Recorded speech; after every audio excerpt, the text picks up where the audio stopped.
Oke, terima kasih. Assalamualaikum warahmatullahi wabarakatuh. Selamat siang, salam sejahtera buat kita semua. Yang kami hormati Kabid PD Damkarmat, BPD DIY, serta jajaran, kemudian teman-teman media yang hadir pada siang hari ini. Pertama, kami ucapkan terima kasih atas undangan yang telah kami sampaikan terkait dengan rilis kejadian kebencanaan di wilayah DIY tahun 2023. Kemudian rilis terkait dengan kejadian kebencanaan semenjak dikeluarkannya SK Siaga Darurat tahun 2023 ini juga, dan kesiapsiagaan pada saat menghadapi pemilu 2024. Yang pertama, kami sampaikan bahwa yang kita sampaikan nanti tidak hanya menyangkut dengan masalah bencana, yaitu ada 14 ancaman bencana yang ada di dalam Undang-Undang tentang Kebencanaan. Kemudian ada kejadian lainnya yang merupakan ikutan dari adanya kejadian bencana, yaitu misalnya terkait dengan adanya korban terseret ombak pantai selatan, ataupun adanya korban yang disebabkan hanyut di sungai. Nah, selama tahun 2023 ini, mulai dari Januari sampai dengan bulan Desember, itu terjadi 1.418 kejadian. Nah, semuanya yaitu menyangkut dengan kebakaran sebanyak 547 kali, tanah longsor 438 kali, kebakaran hutan itu 250 kali, angin kencang 149 kali, kemudian gempa yang dirasakan 15 kali. Sementara gempa yang tidak dirasakan sebetulnya hampir setiap hari terjadi, yaitu sampai 1.500 kali kalau terkait dengan gempa yang tidak dirasakan. Tetapi yang dirasakan sebanyak 15 kali, banjir itu 14 kali, kemudian kekeringan ada 4 kabupaten kota, letusan Gunung Merapi ada 1 kali atau erupsi yang terjadi. Ini hanya kejadian di 2023. Kemudian jumlah kejadian kebencanaan di kabupaten kota, yaitu terkait dengan angin kencang khusus untuk Bantul itu ada 37 kali, kemudian banjir 4 kali, terus gempa yang dirasakan 7 kali di Bantul, serta ada kahutla itu 106, dan tanah longsor itu 64, dan kebakaran ada 204. Kemudian Gunung Kidul ada 30 kali angin kencang, banjir 6, kemudian gempa yang dirasakan itu ada 3, kahutla ada 106 kali, dan tanah longsor ada 201, dan kebakaran 89. Wilayah Kulon Progo itu ada angin kencang 57 kali, kemudian gempa yang dirasakan 5 kali, kebakaran hutan 54 kali, dan tanah longsor ada 92 kali, dan kebakaran 67 kali. Sleman angin kencang 51 kali, kemudian banjir ada 2 kali, dan gempa yang dirasakan 2 kali, kebakaran hutan 62, tanah longsor 50, dan kebakaran ada 112. Sementara kota Jogja ini yang paling kecil kejadiannya, ada 18 kali angin kencang, kemudian ada 2 kali itu banjir, dan kebakaran hutan yang ada di Jogja ada 19 kali, itu taman yang ada di Jogja, dan ada kebakaran sebanyak 75 kali. Langsung ke dampak kejadian bencana, maka secara keseluruhan dampak kejadian dari Januari sampai dengan Desember ini ada 1.801 rumah terdampak, itu bangunan rusak. Kemudian ada 171 tempat usaha, 13 fasilitas umum, 70 fasilitas pendidikan, dan 30 fasilitas pemerintah. 5 fasilitas kesehatan, 31 fasilitas ibadah, dan 4 fasilitas olahraga, 34 gudang dan 125 itu kandang yang rusak. Kemudian dampak kejadian untuk infrastruktur, ada jembatan ada 8 yang rusak, 59 jalan yang terputus, 196 talud, 14 drainase, kendaraan ada 41 mobil yang juga terdampak, 52 motor, 7 truk dan 4 bus yang terdampak bencana atau kejadian-kejadian yang muncul. Dan sarana prasarana yang juga ikut terdampak adalah 24 jaringan internet itu terputus, 135 jaringan listrik, 56 jaringan telepon, kemudian 13 penerangan jalan umum. Kehutanan itu ada 280,8 lahan atau hektar itu terdampak dan ada di 31 hutan. 168 bangunan tergenang akibat banjir. Kemudian dampak kejadian juga untuk pohon tumbang selama 2023, 761 pohon tumbang. Jiwa yang terdampak ada 477 kakak, 176 luka-luka, 3.389 pengungsi, dan 20 orang meninggal. Meninggal ini diakibatkan oleh kebakaran hutan 4, kemudian 1 orang gempa pada tanggal 30 Juni, kemudian 1 angin kencang yang terjadi di Sleman juga, kemudian 14 kejadian lainnya terkait dengan yang terseret ombak ataupun yang terseret hanyut di sungai. Dihitung kerugian selama atau kerusakan yang terjadi itu sebesar 37.550.131.000 di total kerugian yang akibat adanya bencana. Dan tindakan-tindakan yang sudah kita lakukan yaitu pertama, kita sudah memberikan bantuan ke masyarakat dalam bentuk penyaluran logistik kepada masyarakat yang sedang mengungsi yang kita salurkan kepada kabupaten kota. Kemudian juga menyerahkan bantuan bronjong terutama kepada masyarakat yang terkena longsor dengan memasang batu sendiri, serta pertolongan pemotongan kayu-kayu yang roboh pada saat terjadi pohon tumbang.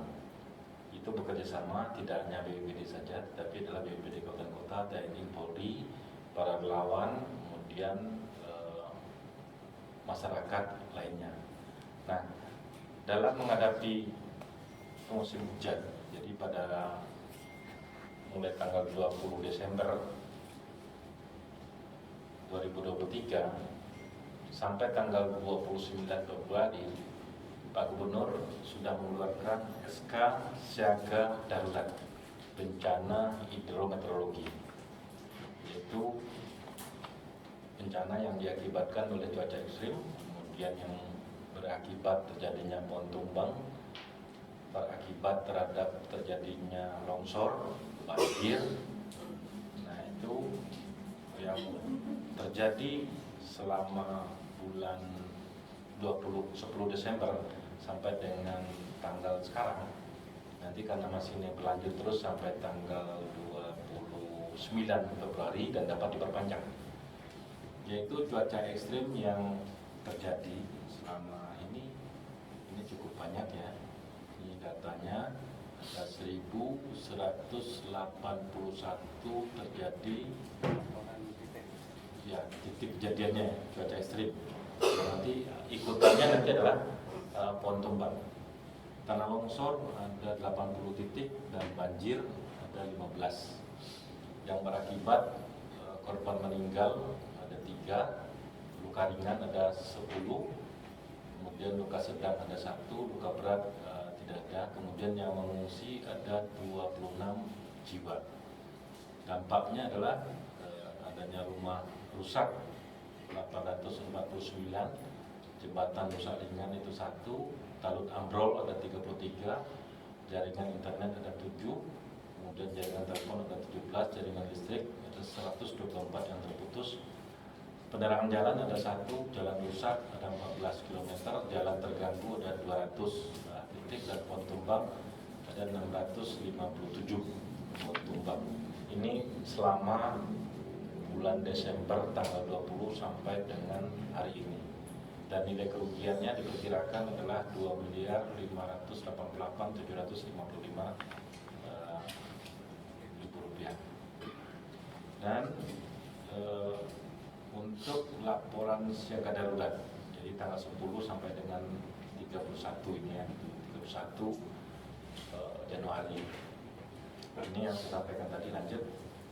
Dan potensi bencana. Nah, ini bahwa BMKG pun sudah memberikan peringatan dini kepada kita semua untuk curah hujan akan berlangsung sampai dengan bulan April dan puncaknya nanti di bulan Februari, sehingga bertepatan pada saat kita melaksanakan pemilu. Jadi pada saat pemilu kita masih menghadapi cuaca hujan yang cukup tinggi, yang tentu saja nanti akan berakibat terhadap adanya bencana hidrometeorologi. Nah, pada saat pemilu akibat kalau seandainya nanti terjadi bencana, maka dikhawatirkan adalah menurunnya tingkat partisipasi pemilih diakibatkan adanya bencana. Kemudian apabila ada banjir hujan lebat, maka kotak suara itu rusak karena kehujanan, banjir dan angin kencang, atau petugas pemilu tidak dapat bertugas dikarenakan kendala adanya bencana. Nah, ini kita sudah menginvestigasi para petugas-petugas pemilu nanti untuk siap siaga menghadapi hal tersebut. Maka yang sudah kita lakukan adalah untuk memberikan atau menyiagakan forum pengurangan risiko bencana yang ada di tiap kelurahan, ya, karena pada saat ini kita sudah membentuk 339 kelurahan dan kelurahan tangguh bencana dari 438 kelurahan dan kelurahan. Kemudian menyiagakan kelompok jaga warga yang berada di tingkat pedukuhan kampung di seluruh DIY yang sampai saat ini berjumlah, sebetulnya ini datanya bukan 3.455 tetapi 4.400 pedukuhan kampung yang sudah terbentuk. Jadi sudah 94%. Jadi tinggal 6% lagi yang terbentuk. Dari personilnya sudah lebih dari 62.000 ini. Kemudian menyiagakan Salibmas di tingkat kelurahan yang berjumlah 27.524 dan ada tambahan Linmas yang bertugas di tingkat PPS dan PPK yang berjumlah hampir 31.000. Pembekalan kepada forum pengurangan risiko bencana, jaga warga dan Salimas sudah dilakukan selama 2023 agar siap siaga menghadapi pemilu 2024.